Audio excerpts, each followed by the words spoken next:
Hello, good morning, a warm welcome and a very good morning to one and all. It's immense pleasure to inform you all that today we are conducting national webinar on glimpses of GST, episode 3 of National Webinar Series Immersion 2K20, organized by PG Department of Commerce and Management Studies, Sahya Arts and Science College in association with IQSC. This is Jessina Ibrahim, Assistant Professor, PG Department of Commerce and Management Studies, Sahya Arts and Science College.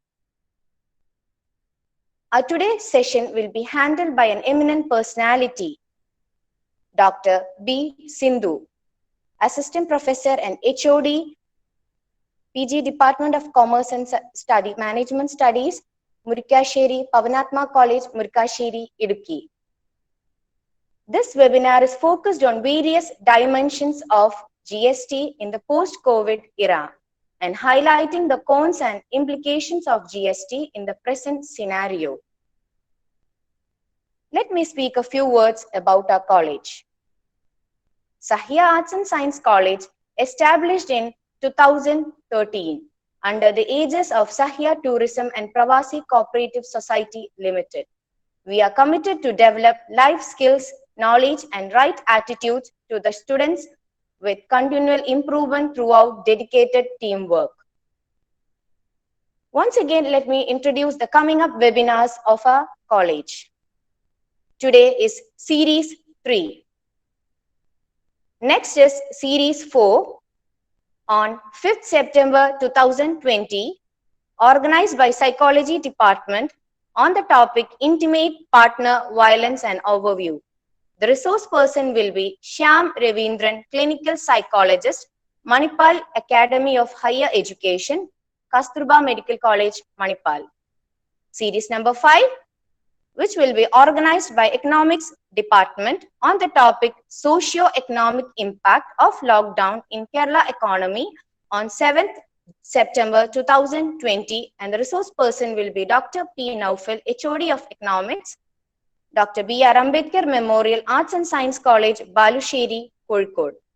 Series 6 will be organized by English Department on the topic Developing Transferable Skills in English Language Classroom on 9th September 2020, and the resource person will be Dr.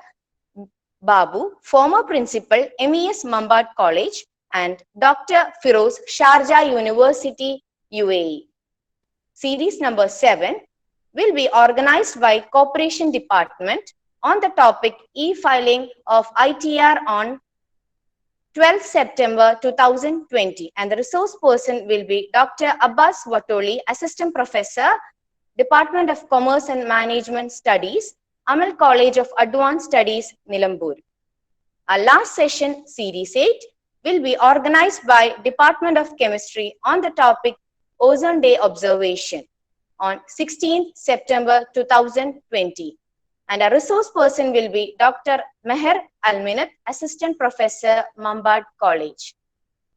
I humbly request all participants to mute the mic and turn off the camera, and we actively participate throughout the session. Let me welcome Mrs. Gida PP, HOD in charge of Finance Department, Sahya Arts and Science College, to welcome our resource person and all our participants to the session. I welcome you, ma'am. A very good morning, everyone present here. It is really a pleasure to extend a warm welcome on behalf of the PG Department of Commerce and Management Studies, Sahya Arts and Science College, in association with the IQAC. Today, we are conducting episode 3 of webinar series on the topic Glimpses of GST by a resource person, Dr. B. Sindhu, Assistant Professor and HOD, Research and the PG Department of Commerce, Pavanatma College, Murikasheri, Idukki. It's my pleasure to welcome our beloved Principal, Professor Thomas Matthew, sir, for your great support. Welcome to the program, sir. Then I would like to welcome Vice Principal and HOD of PG Department of Commerce and Management Studies, Sahya Arts and Science College, Dr. A. Sudhakaran sir, the real guide and motivator of the department and the entire college. Welcome, sir. Then I would like to welcome the main pillars of our college, that is management. Welcome all the members of management. Then I welcome the main person of the webinar, Dr. B. Sindhu ma'am, Assistant Professor and HOD, Research and PG Department of Commerce, Pavanatma College, Murikasheri, Idukki. Hearty welcome to the webinar, ma'am. This program will be successful only with the participants. Participants, you are the main strength of this program. I proudly welcome all the students and the participants inside and outside Kerala to this wonderful session. Thank you.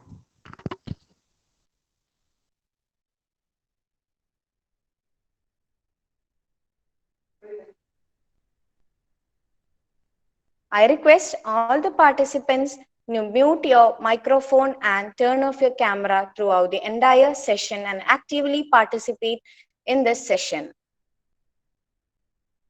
Now, let's move to the most attractive session of the day. I welcome Dr. B. Sindhu, HOD and Assistant Professor, to take over the session. Thank you. Once again, I humbly request all the participants to mute the mic and turn off the camera and be active throughout the session. Welcome, ma'am. Over to you. Thank you. Shall we start? Is it 10:30? No, ma'am, it's 10:20. Okay. Is it for trial session? No, ma'am, we can wait for 5 minutes. Okay.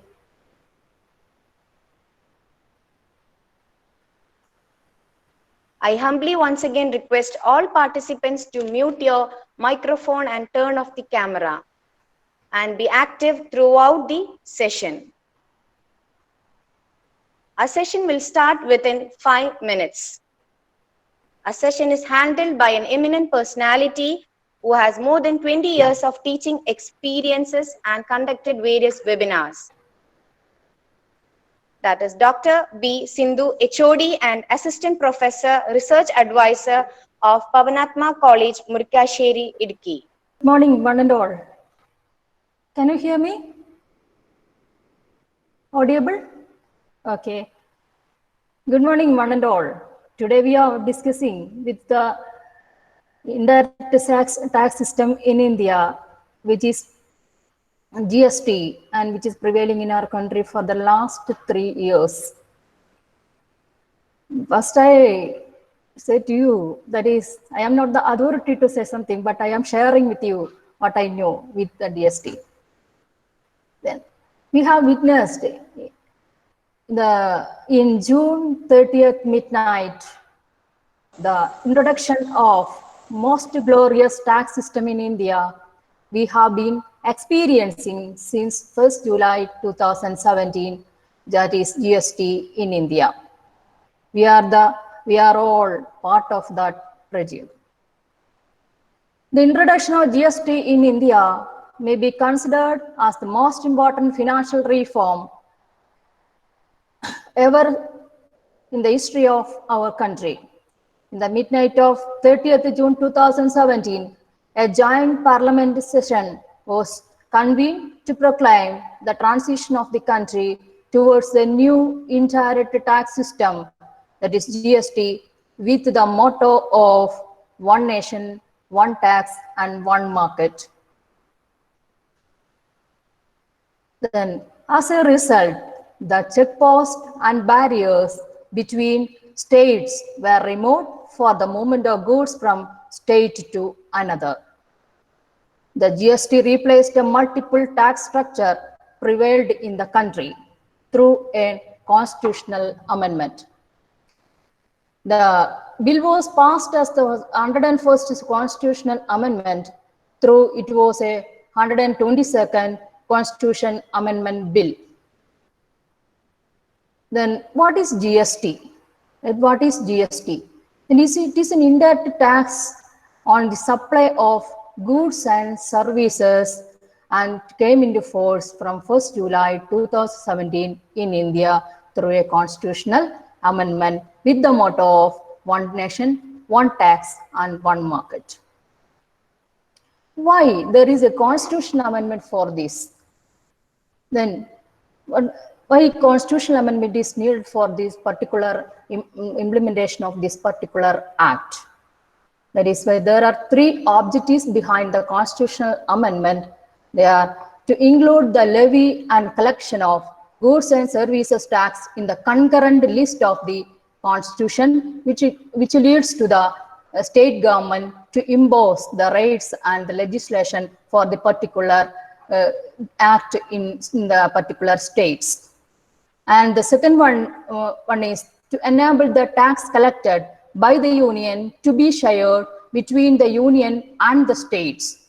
And the third motto or the objective is to create a constitutional body called the Goods and Services Tax Council. Then for the implementation of this particular GST in India, there are four acts and 2 rules were passed. The rules were the Central Goods and Services Tax Act 2017, the Integrated Goods and Services Tax Act 2017, Union Territory Goods and Services Act 2017, and the Compensation Act 2017, and 2 more rules for imposing the rates and particular the current changes, including the current changes in the particular act. That is Central Goods and Services Tax Rules and Integrated Goods and Services Tax Rules of 2017. All the state governments passed their respective SGST acts, which is actively is exactly copy of the CGST Act passed at the center. Why this GST is significant for us? Why this GST is needed among the prevailing tax system in India? What is better than that? That is the first reason it avoids tax cascading. What do you mean by tax cascading? What is tax cascading? Tax cascading is the tax on tax. How will it happen? Tax cascading will happen when a particular manufacturer manufactures a goods by paying his excise duty on that, and that good will be sold to the wholesaler or retailer, adding his profit, and also the retail when buying from the particular manufacturer, the wholesaler should pay. There is a sale tax or whatever may be in the prevailing in the particular country, they have to pay the tax on particular item. So the price from the manufacturer to the wholesaler add on the tax on it. Again, while purchasing the particular item from the manufacturer by the wholesaler, pay tax on the excise duty also, and it becomes the part of the price. Again, while the retailer purchases goods from the particular wholesaler, again there is sale tax while on the selling from by the wholesaler to the retailer, there is also a tax component. Again, while purchasing, the customer purchasing the particular goods, we are also paying tax on it. So tax on tax on tax on, that is tax cascading. So the GST will avoid this cascading of tax. It is taxable on the value addition only. So the first and important function or important merit of GST is avoiding of tax cascading. Then the second one is it eliminates tax pyramiding. What is tax pyramiding? Tax pyramiding means going high. That is, going high means Once a product is produced with a certain cost, and the same way the manufacturer adapts certain tax and also the expected profit, and the price become the cost plus profit plus tax or excise duty. Then it will be a price, and it will, when buying the wholesaler from the manufacturer, these three components will be added. There is some sort of profit what the wholesaler the manufacturer expected, then it become the part of the price. This profit and tax also become the part of the profit, also become the part of the price. Again, wholesaler then retailing that particular item, he also adds some profit to the particular, his expected profit to the particular item. So the profit component, and also there is also there's cascading, the case I said, there is also tax component. So the tax and profit become the part of the particular price, and we can't separate what is the amount of tax on the particular item and what is the actual cost of the item, what is the profit part of the particular item. We can't differentiate from that. So it will come it becomes a pyramid. So the GST eliminates the tax component separately. We can see in the invoice what is the amount of, while preparing the GST bill, we can see there is a tax element is separate, seen separate in the particular bill. So tax what is the percentage of tax, and what is the percentage, what is the amount of actual amount, and what is the percentage of tax, etc. is shown in the particular invoice or bill. So it eliminates the tax pyramiding. And the third significance is it ensures ITC. What is ITC? It is input tax credit. How it works? Input tax credit is, input means purchases. The tax on the purchase part will be deducted input tax. Then the goods and service tax, the essence of goods and service tax system lies in providing set of for input tax paid earlier by a registered supplier. Tax paid on the input is credited in the account of the supplier, and the amount so credited is allowed to be deducted from his output tax liability. That is ensured by the particular GST. And all the works, all the accounts should be settled in the network or online virtual manner. So it will be easy and it will be correct. That is, the input tax credit also will be allowed by the GST. It ensures RCM. Then I know you heard about RCM. Then RCM means reverse charge mechanism. It is a security for the agriculturist, etc. It is RCM means when we buy, when a purchaser buys goods from the unregistered dealers, the unregistered dealers, they should not pay for the particular, the seller should not pay for the particular tax for the particular selling. That is, the buyer itself pay the whole tax amount. There is no input tax credit for the particular item. So it ensures RCM and composition of tax. It also ensures composition. What is composition? Composition means small business firms up to the turnover of 1.5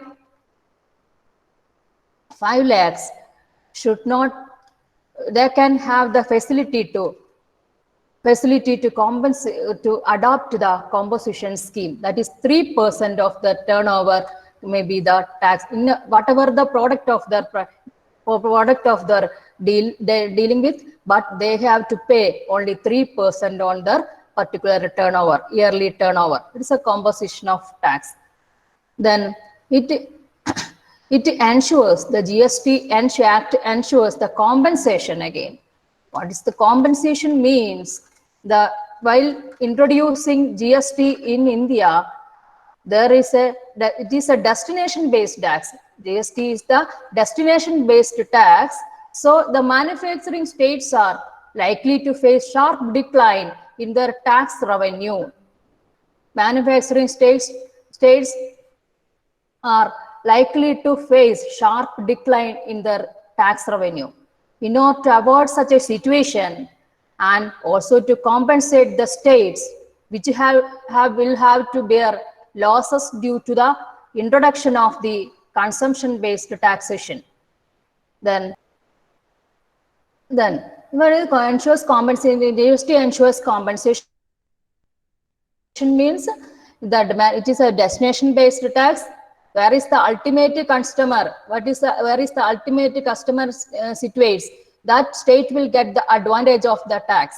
So the manufacturing states are likely to face sharp decline in their tax revenue while implementing the GST. So in order to avoid such a situation and also to compensate the such states which will have to bear losses due to the introduction, that Compensation Act 2017 has been passed. Then accordingly, the entire loss of any state due to the implementation of GST will be compensated by the central government for a period of 5 years. It is expected that after 5 years, all the states will start making gains so that the compensation mechanism need not be recorded after 5 years. So these are the benefits, main benefits of the particular GST. Then what is GST to be paid? Then this is a mechanism for but this is a GST, that is output tax minus input tax, then that is the amount what is GST payable. If one dealer has rupees 1,000 the tax on the particular output, particular turnover, then when he purchasing the particular goods from the seller, whether he paid rupees 600 on the particular input purchases, then it will be deducted from the output tax, then the remaining balance should be payable to the government as GST. This is the mechanism for the GST. Then what is already discussed was ITC, input tax credit. Supplier's account will be credited with output tax. It will be allowed as a deduction in the account of the purchaser.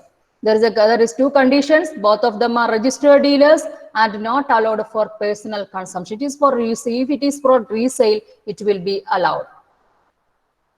Then GST is a value addition tax. Value addition, it is payable, GST payable only on value addition. Value addition. What is the value addition? How it will be calculated? What is the value addition? Then there is purchases. The purchases rupees 1 lakh. If one purchases the particular commodity by rupees 1 lakh and sales by 2 lakh, that's during the particular month there is 2 lakh sales revenue. If the tax is 5%, then the output tax will be 10,000 and input tax will be 5,000. The GST payable only 5,000. So the value addition is for the particular wholesaler or the particular dealer. That is value addition is 2 lakh minus 1 lakh, that is 1 lakh only. So he has to pay only for the that particular 1 lakh only at the rate of 5%. That is the value addition. Then who will benefited by the particular GST? That is consumer state. It is a destination based tax and the consumer state will benefit more than the manufacturing state with the GST. So the manufacturing state can be compensated by the central government. Then how it can be identified? How the goods can be identified for billing or invoicing or making returns by the GST? How it can be identified? There are codes for goods and services. There are codes are allowed for goods and services. That is, first one is HSN code, that is Harmonized System of Nomenclature. HSN code is a multi-purpose international product nomenclature developed by World Customs Organization. The code helps to ensure the GST invoicing practices are in tune with the international standards of product nomenclature. Every registered deal person is required to declare the list of commodities transacted by him at the time of registration. The declaration are required along with the HSN code of each commodity manufactured or sold. The GST system will automatically check the tax rate based on the HSN codes. Thus, it is of utmost importance to mention the correct HSN codes at the time of registration under GST and also in the time of billing commodities. Then, if the HSN code, the suppliers have to use HSN codes for commodities based on turnover in the previous financial year, then dealers with an annual turnover of less than 1.5 crore are not required to use HSN codes while creating invoices or filing returns. Dealers whose total turnover between rupees 1.5 crore and 5 crore need to use two-digit HSN code for their commodities while invoicing the returns. Then this is for goods purpose, the harmonized system or nomenclature or HSN codes for goods. And there is services. In the case of services, that is SAC, that is service accounting codes. This is also to identify the essential services in levy of tax base. Then the service accounting code is used to identify services under GST regime.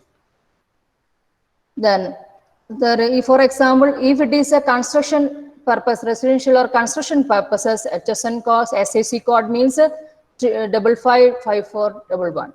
The type of codes are used for billing as well as for registering at the time of registration.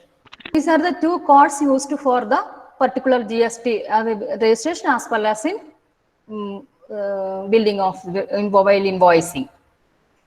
Then what are the important rates for the particular GST? What is important rates?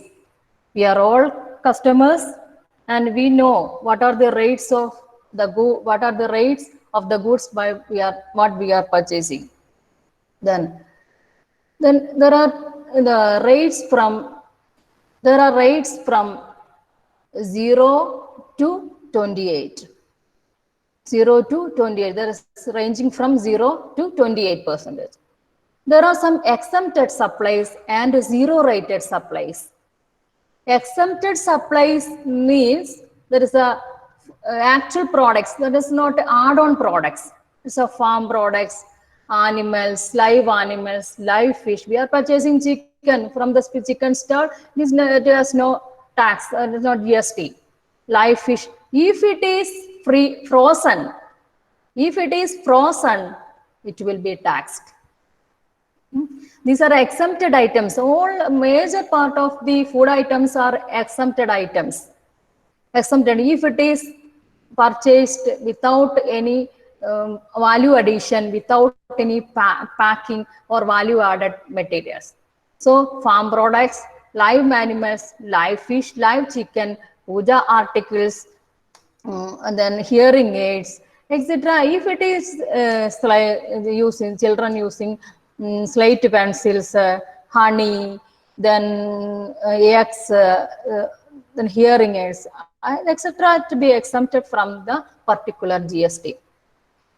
Then the first rate comes at 0.25%. The 0.25% rate is implemented with unworked diamonds, precious stones, unworked stones, then synthetic or reconstructed precious stones, semi-precious stones, it's unworked stones. then the rate is at the rate is 0.25 percentage. Then the third one is at the rate of 3 percentage. There comes metals, base metals, gold, jewelry, etc. are come under 3 percentage. Then jewelry includes imitation items, silver items, gold items, coins, and wastages. Wastage of precious stones, etc. are come under the particular rate of 3 percentage. Here also, the last month, government instructed for the jewelry dealers to prepare the e-way bill for the transaction of particular jewelry from one place to another. E-way bill is instructed. E-way bill means while we are commuting, transporting particular item from one state to another or one place to another, the bill has to be prepared in advance with the invoice in online mode, and it will be checked at the particular points as and when wanted. Then this is the e-way bill. So government instructed the last few days ago, that is the jewelry is to be transacted with only e-way bill. This come under 3 percentage. Then comes the rate at the rate of 5 percentage. That is, I already told, fish frozen. If it is live fish, no tax. But there is a fish frozen or dried fish. Then frozen, it is taxed. Meals and pellets of fish, milk and cream, raisins, nuts, branded spices, electric vehicles, then concentrated vegetables, packed vegetables, then ultra high temperature milk, etc. will be taxed at the rate of 5 percentage. That is value added. Then at the rate of 12 percentage, the next rate is 12 percentage. That is common. The items are fruit pulp, juice based drinks, marbles, granites, meat products. Then the usual items, that is pickles, sausages, tooth powders, instant food mix, cell phones, sewing machines, handbags, pouches, ladies pouches, purses, etc. come under the brand of 12 percentage. Then as a jewelry box, jewelry at 3 percentage, jewelry box at 12 percentage. Jewelry taxed at 3 percentage, that is the worked jewelry.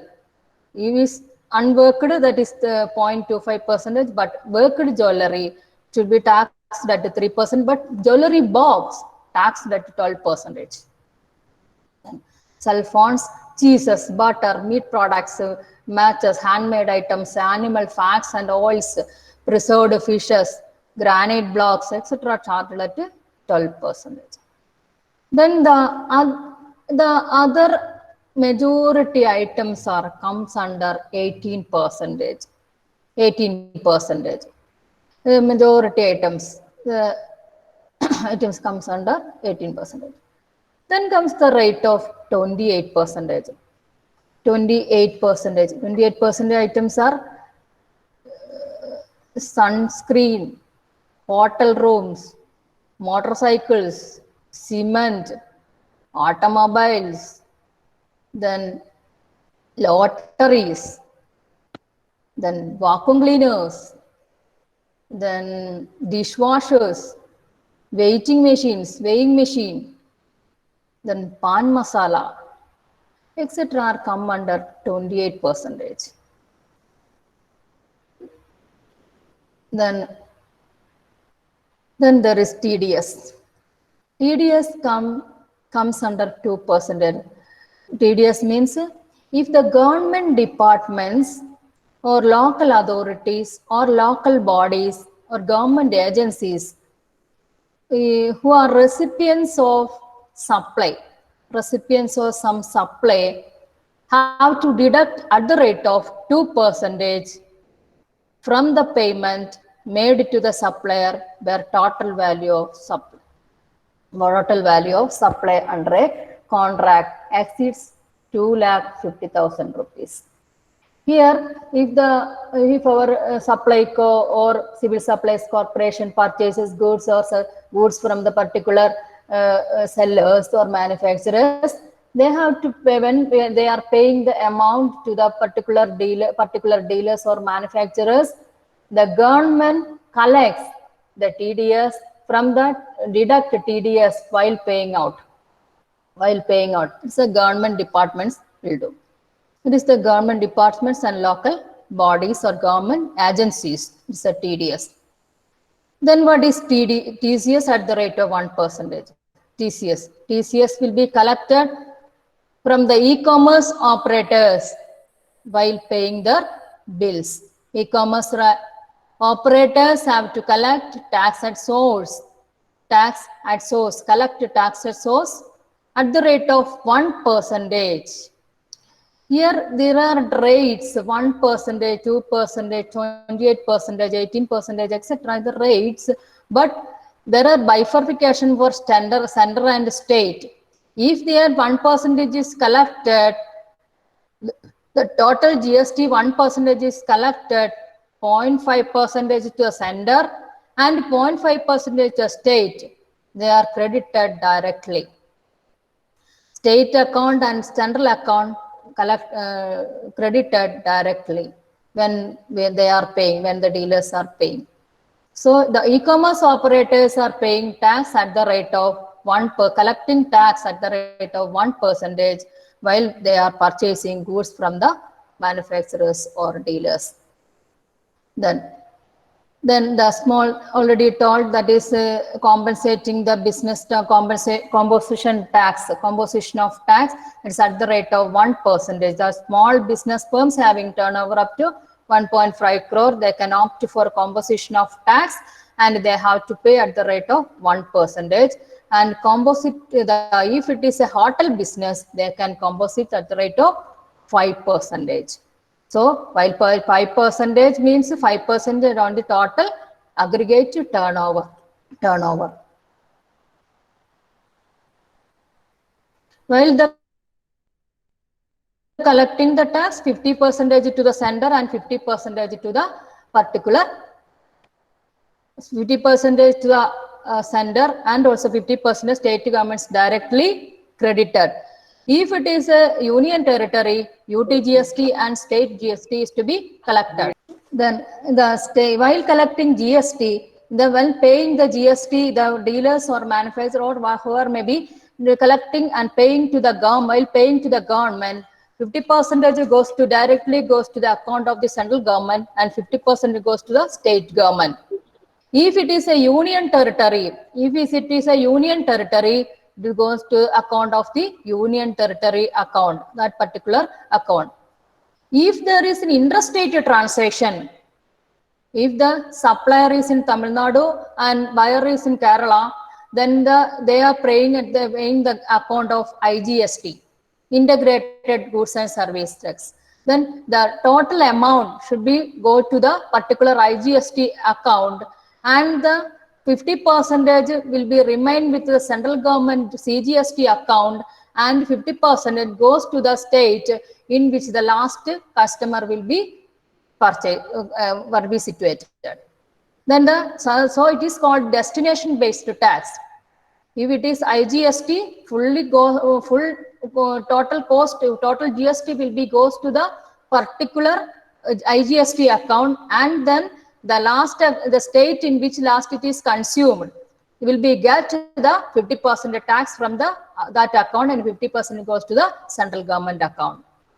And also importing also they have to pay the basic customs duty, and then applying the IGST rules and IGST tax, the tax rate IGST, then account the importing goods also goes to the IGST account, and the 50% goes to central account and 50% goes to a state in which the last consumer sits. So it is known as a destination based tax.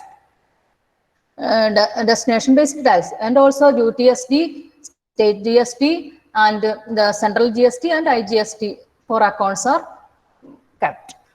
Then there is compensation cess. They already said there is compensation cess for the particular manufacturing state. There will a compensation will be paid by the particular central government for the for compensating the loss.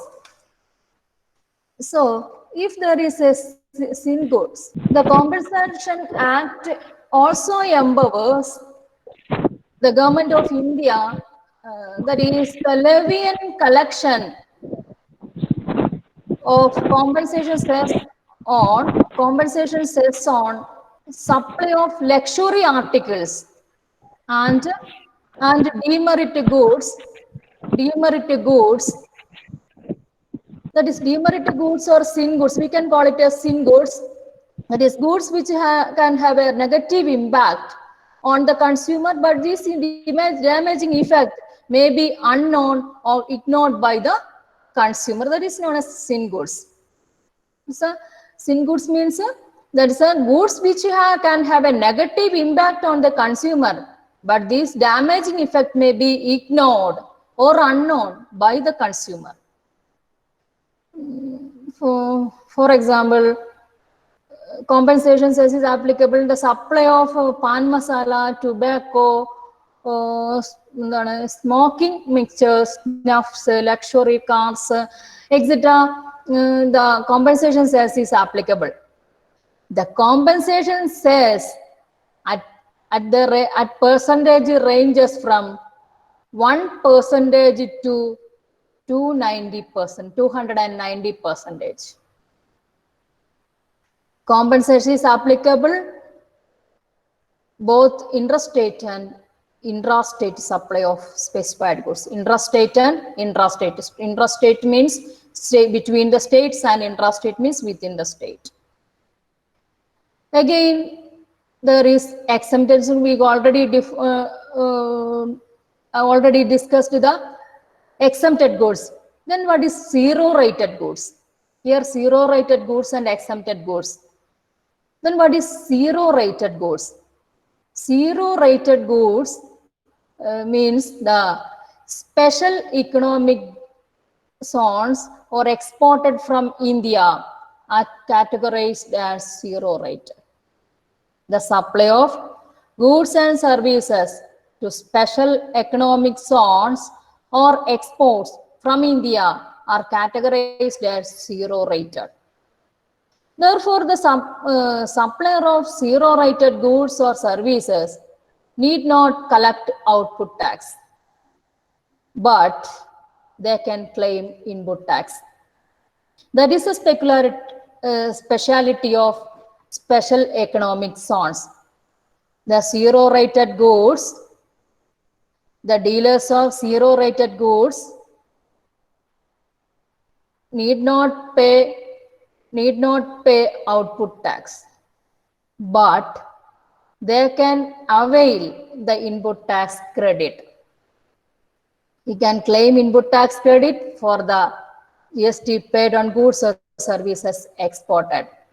The supplier of zero rated goods get input tax credit without being liable to collect output tax in the case of exempted goods, but there is a difference between exempted goods and zero rated goods is that in the case of exempted goods, there is no output tax and hence there is no input tax credit.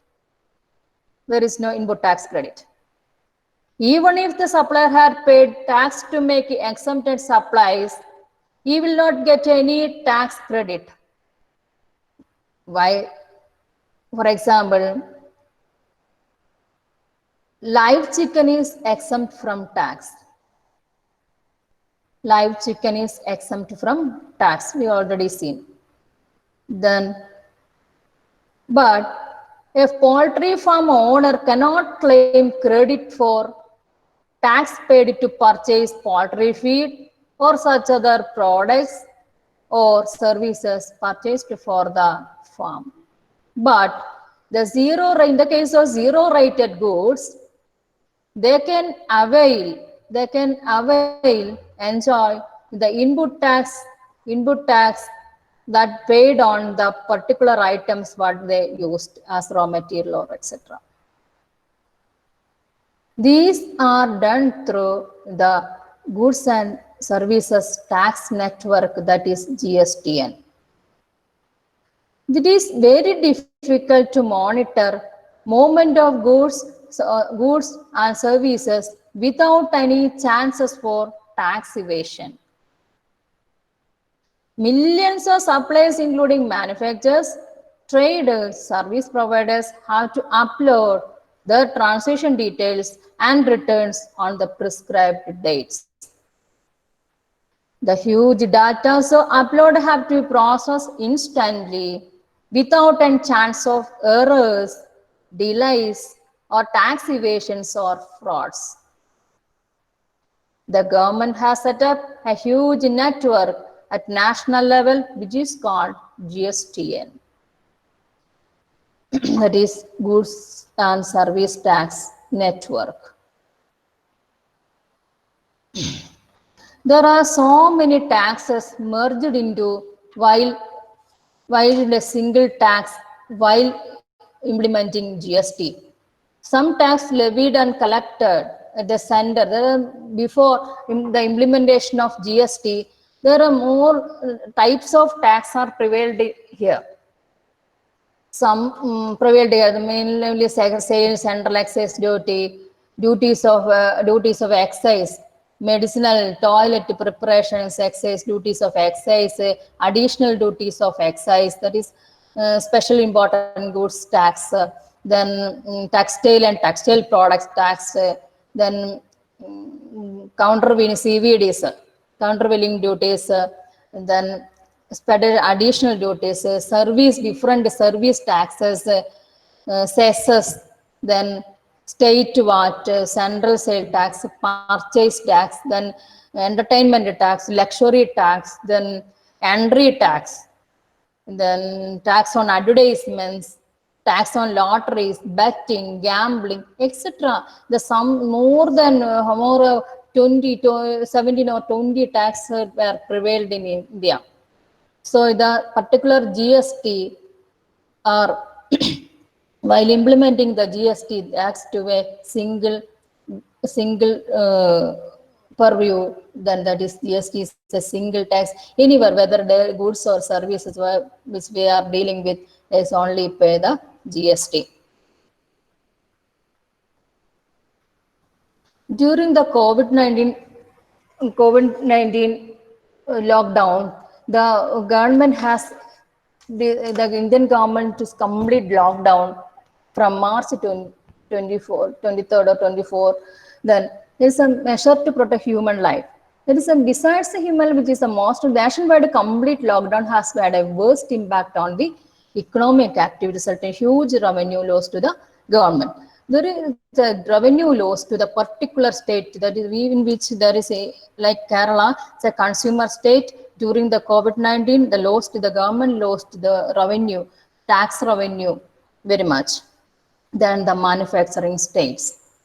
Then to combat the particular situation, the Honorable Prime Minister announced certain measures, that is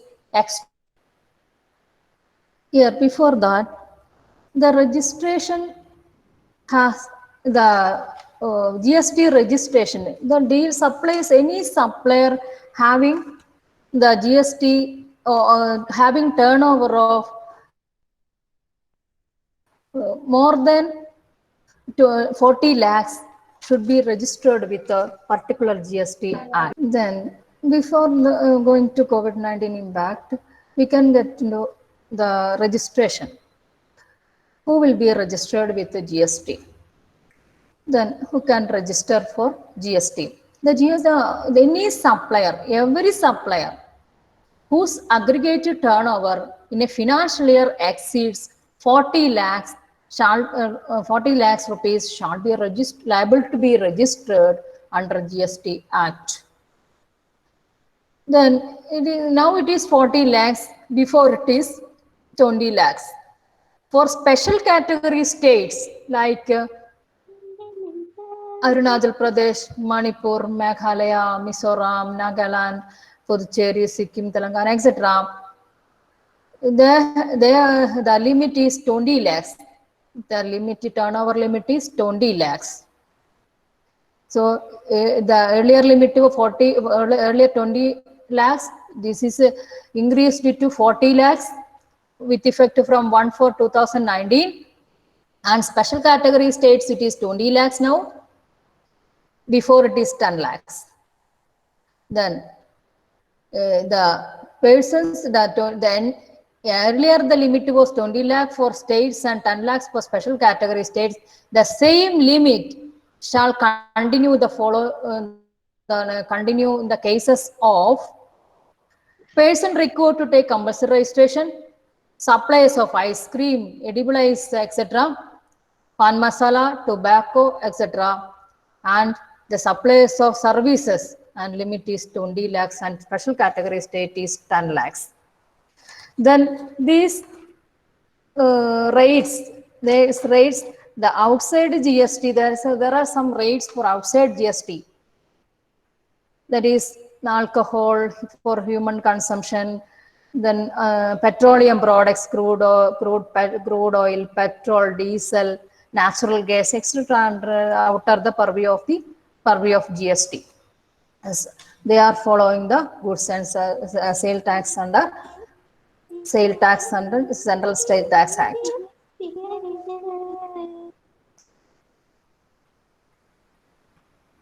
Then, so if the registered dealers can enjoy the input tax credit as well as the set-off of input tax credit, without the registration or who are lacking for registration cannot enjoy the ITC or input tax credit. They have to pay the full amount of tax to the government. Then casual dealers, then the compulsory registration. Their compulsory registration means person make interstate services, interstate trading, and then have to make compulsory registration, and casual taxable persons making taxable supply and pay under reverse charge mechanism, RCM. We are following RCM mechanism. They have to take compulsory registration. Then the persons who are recorded TDS, who are paying TDS and other sections, and then who are paying both through electronic e-commerce operators, etc., they have to make some compulsory registration under GST. Then the impact of COVID-19 on GST, the Indian government chose complete lockdown as an important measure to protect human life from the rapid spread of COVID-19. Then there is an impact on the economic activities of the state as well as the center. Then huge revenue loss caused to the state government, in which they are a consumer state like Kerala. Then in order to combat this situation, the finance minister announced certain measures. They are the extension in timelines for various compliances under GST and expeditious clearness of refund. Then also waiver of late fees. If there is any late fees, that is to be waived, changed, it's reduced. Then reduction and waiver of interest on delay. If there is a delay in payment of tax, there should be a charge. Interest should be charged for the particular delay, and that amount should be reduced or waived in the circumstance of COVID-19. In the manner of filing returns, monthly returns and 6 months returns. I think this the monthly return of the month of March is extended up to June 30th, 2020. So monthly return time is extended due to this COVID-19. Then simplification in manner of filing returns and determinant of ITC matching required under Rule 36 and extension of validity of EAVB. validity should be extended. The validity EVABLE means that while we are transacting a goods from one state to another, the bill, the invoice should be registered in advance and should be registered with the registered online GST portal. GST, they registered with the GST portal, and as and when checking is required, they will check the e-waybill. So it is ensured. So the period of the e-waybill should be extended due to lockdown. Then, and also government announced disputes, and if there is any disputes, disrupted business operations, or they may result in the defaults in the business commitments in the form of delay or performance of contracts, and also it's a cancellation of contracts, etc. If the sometimes it is the continuous commitments such as rental, in the case of rental, leases, constructions, etc. Then, if in the event of breach of contract, the time in the contract time is important.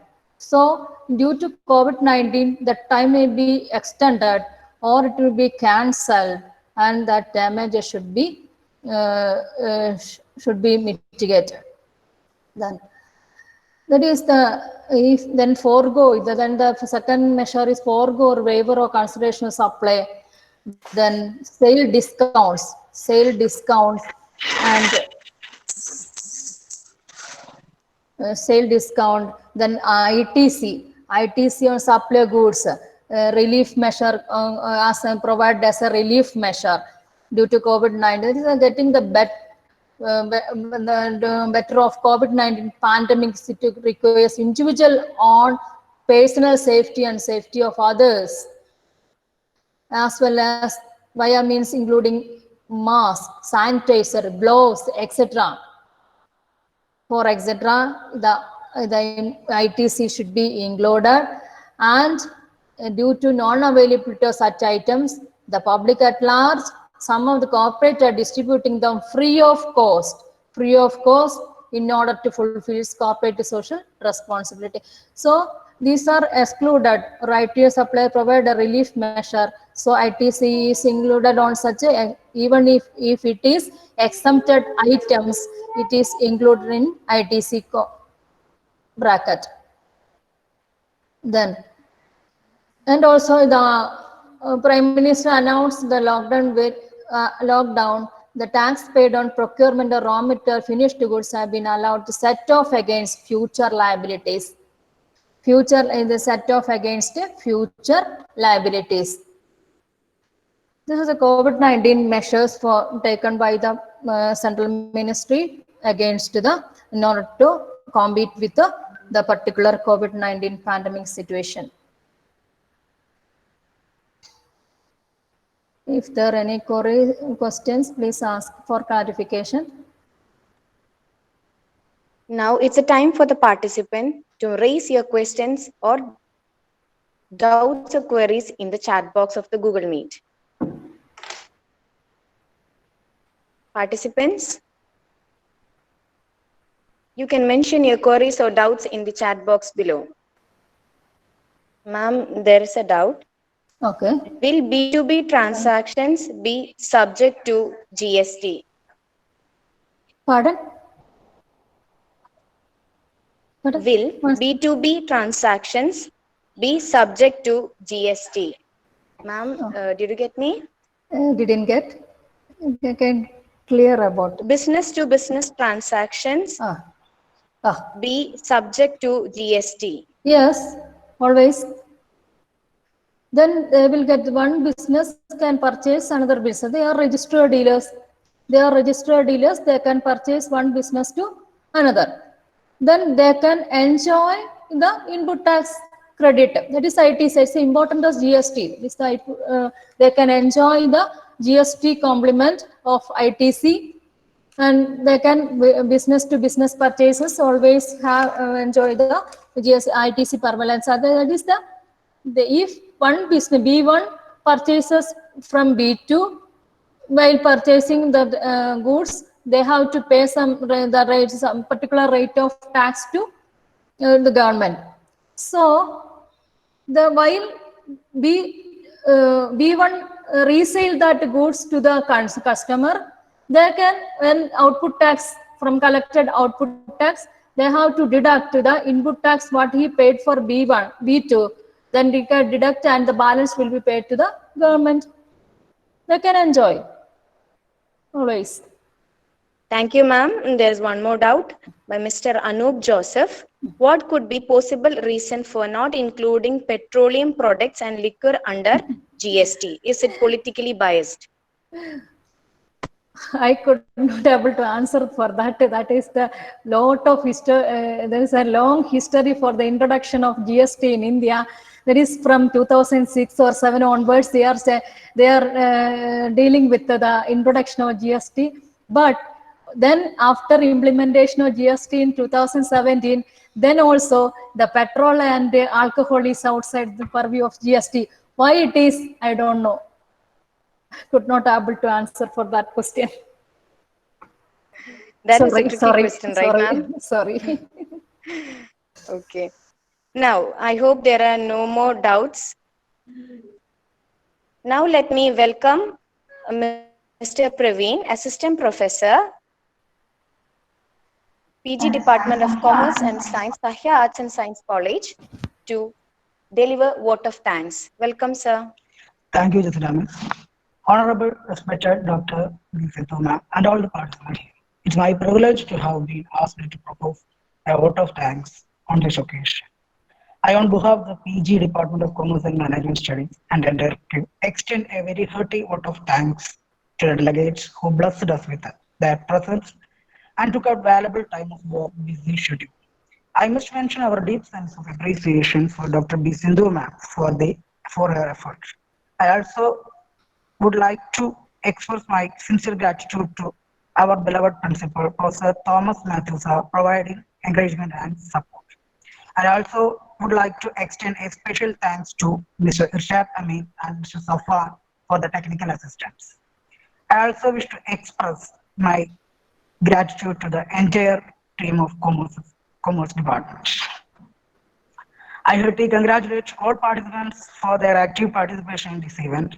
As no program can become successful with a single person, so I extend my big thanks to all the team. Thank you all. Thank you, sir. And I would like to thank. Thank you, ma'am. Thank you, ma'am. Thank you, ma'am. I would like to thank the management and the whole staff of Department of Commerce, Sahya Arts and Science College, and especially to Geetu ma'am and Praveen sir who contacted me, and all the participants who patiently heard my presentation. Whether it is right or wrong, I don't know. It is clear or not, I don't know. But I would thank all of you. Yes, ma'am. It was a wonderful presentation. I would thank all of you, and once again, thank you, one and all. Thank you, ma'am. Thank you very much. Thank you, ma'am. Thank you very much for sharing your valuable time with us. Thank you. Now I request all participants To fill in the feedback form given in the chat box to receive your e-certificate, and it will be received within 3 working days. The link is given below. Thank you all.